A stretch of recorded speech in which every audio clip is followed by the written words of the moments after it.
Bada bing, bada boom. You guys thought this strength was a game? Did you guys think that this whole rally is just a little game? You guys thought my trades in the free Discord was a game? We went 4 for 5 today, plus 66, plus 87, plus 32, plus 10, minus 3. You guys thought that all of this was a game? You guys thought all of this was a... It's not a game. I have a free Discord server. If you guys are interested, you can join now, or after I consistently continue posting my plays, you can join in 2 months after you see, wow, this guy is actually posting a lot of winning plays. A lot of people have already joined. You can be one of the few that have joined early on, or you're going to end up joining in the next month or two. The choice is yours. Do your portfolio a favor. And if you want to take your trading to the next level, essentially, and you want to be a part of a community that is like-minded and is positive and uplifting towards each other and not toxic, and we're sharing good trade ideas, go ahead and click the link in my channel description or in the comment. Aside from that, I'll most likely see you guys in another month or two. But anyway, in today's video, we're gonna go over the SPY, the NASDAQ, the IWM, we might go over probably not 30-year bond, and the crypto market. All right, so without further ado, let's get started with the video. All right, I'm going to try to make this as simple and short as possible. Clearly, right now, the entire market is very, very, very, very strong. And I was saying that this strength reminded me a lot about April of 2020 and April of 2021. So let's go ahead and scroll back, and not even just April, right? So just remember, this is super, super strong. Technically, in any sort of like healthy quote unquote market environment, we're supposed to have a substantial pullback. But again, this is a very, very strong rally so far. And we can clearly see we closed back above this uptrend, and we closed above 450.37. So the SPY closed above 2 major levels of resistance. All right. So what I want to share is how similar this looks to this year or last year, October 2021. So again, huge rallies. We closed outside of the upper B band. Technically, what's supposed to happen is we're supposed to retrace back inside, right? But we continued on, we continued on, we continued on. We never even retested. We never retested the high of this B band. We continued on, we just kept going higher. And the only time we came back and retested it was months later. So there's one example of a very, very strong market rally that doesn't have any retests. And then this is the main one that I wanted to share. So this is April of 2021. And again, very similar. We closed outside of the upper B band so heavily. This was like, oh my God, wow, shouldn't we go down? But we didn't. We never came back and retested any of these levels. We never even came back and filled this gap to the downside. We just completely obliterated it. So now what's super interesting in the April rally is that we came back and we reclaimed this trend line here. So what I want to see, like on the current SPY chart, right? What we saw here was 2 closes above this trend line, and then that signaled the continuation to the upside. But what's even more interesting is that after we had 2 closes, the 3rd day was very strong, and then the 4th day was a complete fake out. We ended up closing outside of this level. And then what happened the next 2 days? We ended up going even higher.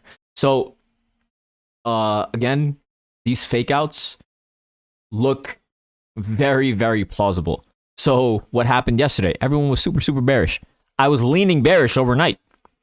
But again, the strength just looked ridiculous to me. That's why I didn't hold any swings.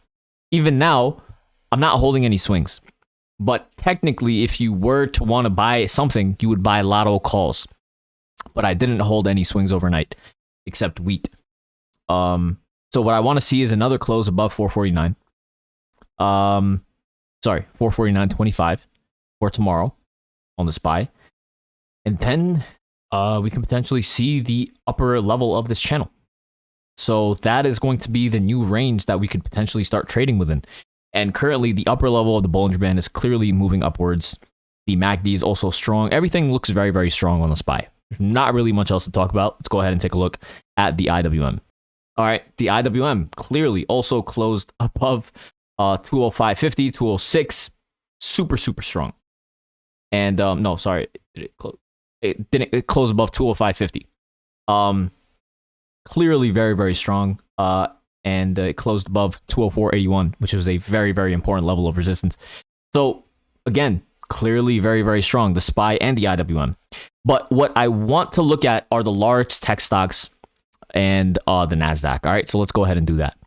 All right, now this is where things get interesting because Apple, trillion-dollar, multi-trillion-dollar company, closed outside of the upper level of the Bollinger Band. I was saying yesterday that you can't buy puts into extreme strength. And with Apple showing this much strength, it's very, very scary to try to buy puts. All right, so now technically, just in a vacuum, when you're trading above the upper level of the Bollinger Band, we could have another day or two where we continue moving on upwards. But then the odds lean towards eventually retracing back inside the Bollinger Band. But as we saw in April and October, that was not the case. Okay, so when we're in a strong uptrend like this, it becomes very, very dangerous to try to buy puts into strength. What you want to do instead is you want to buy puts on the breaks of support. So instead of, doing the reverse of catching a falling knife, like for example, like blindly just trying to go long without knowing what's happening, right? That's catching a falling knife. So instead of trying to blindly buy into shorts on like strength, what's much safer to do is to buy puts on the breaks of support. And that's what I think should be happening moving forward. Intraday, swings, everything. All right, because right now the market is very, very strong. So case in point, let's take a look at Tesla. So Tesla clearly yesterday was trading outside of the upper B band, closed multiple days. And if you had bought puts, the SPY, everything looked bearish overnight, right? But Tesla ended up, gapping upwards. So it's very, very dangerous to try to buy puts into extreme strength like this. Case in point, Tesla, so just be very, very careful. But now looking at this from the big picture, Tesla and Apple are now trading outside of the upper B bands. So that is a bit of a sign of overextension, but it's not necessarily a sign that we're going to come back and retrace back all of the gains. So keep that in mind. So now let's take a look at Microsoft. Microsoft had a really nice day as well. It closed above 390. It didn't come back and retest 305.65, but we can see that there's a lot more room to the upside in terms of distance from the upper B band, right? When you take a look at Amazon still has a lot more room to go as well, and it closed right below resistance. So that is potential, like once Apple and Tesla potentially start taking a break, money can start going into Amazon potentially. So keep that in mind. And Google had a really good day as well. So overall, all of the tech stocks really look pretty strong except Amazon. But Apple and Tesla are now trading outside of the upper B bands. But overall, again, that's not a justification to go short. It just shows that there's a lot of strength right now in the market. All right, so there's that for the large tech stocks. Now I want to take a look at the NASDAQ. And the NASDAQ quite clearly closed above 358 and above 359. So clearly, very, very strong day for the entire stock market.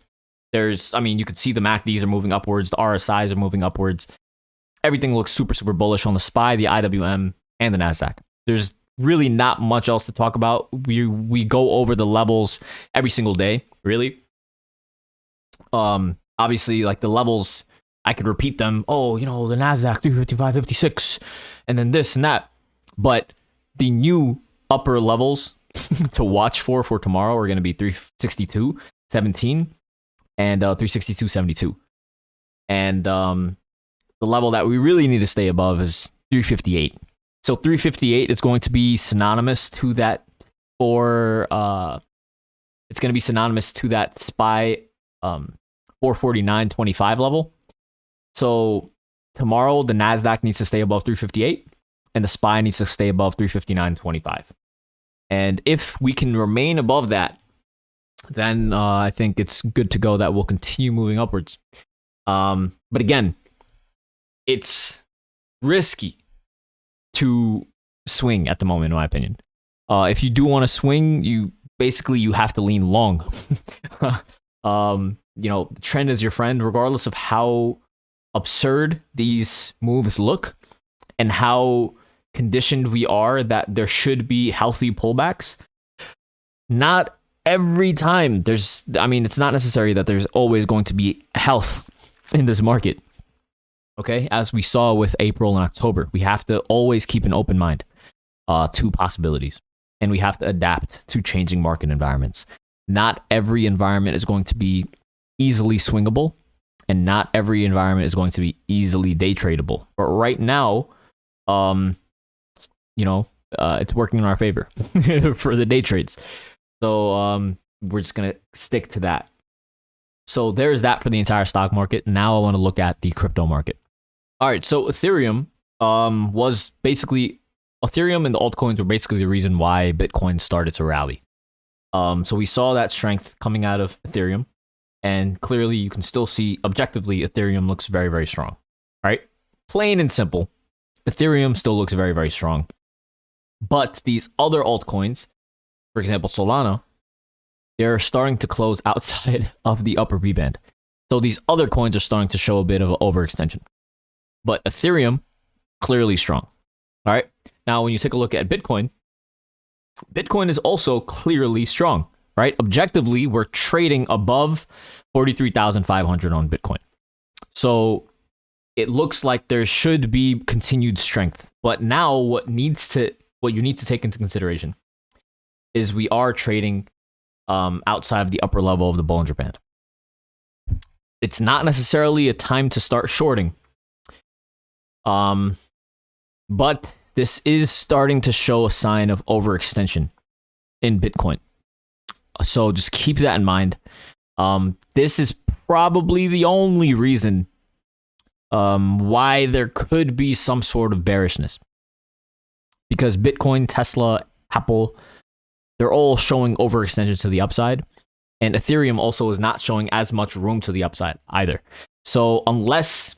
are we about to start having, a rally in cryptos where we just continue moving upwards and in the B bands, like we just start closing outside multiple days? Probably unlikely, right? So we're just going to have to monitor that. And the next best thing would probably just be to see if Bitcoin ends up breaking this uptrend channel, similar to what happened with, the SPY, what we were doing before. And if Bitcoin breaks this uptrend, then that would be a much better opportunity to go short in the equities market.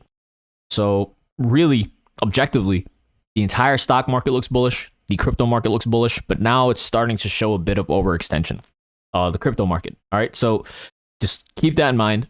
I hope you guys enjoyed the video, and I will see you guys tomorrow. Thank you.